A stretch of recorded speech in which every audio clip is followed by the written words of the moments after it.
ಯಾರಿಗಾಗಿ ಪ್ರೀತಿಸುತ್ತೀವೋ ಅವರೇ ನಮ್ಮೂರು. ಅನುರಾಗ ಒಂದು ಹಾಲು ಬೆಳದಿಂಗಳು, ಅಂತರಂಗ ಒಂದು ಅಮೃತ ಮಹಲು. ಒಂದು ಸ್ಪರ್ಶದಲ್ಲೇ ഇരുಳು ಕೂಡ ಹಗಲು. ಇದೆ ಪ್ರೇಮಿಗಳ ಜೀವನದ ತಿರುಳು. ಒಂದು ಕೋಟಿ ಜನ್ಮ ಬಂದರೂ ನಾನೇ ನಿಂಗೆ ಅಂಕಿತ.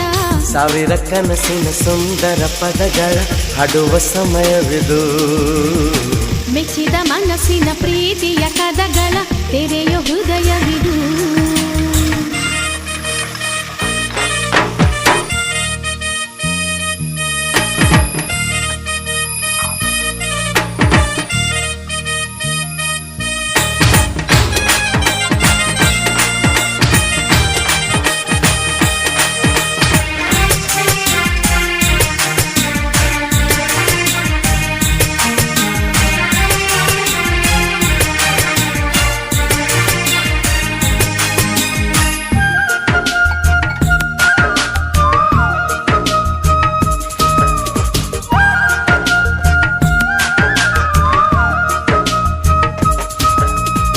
ನೆನಪು ಒಂದು ಕನ್ನಡಿಯಂತೆ, ಕನಸು ಕಣ್ಗಳಿಗೆ ಕನಸು ಒಂದು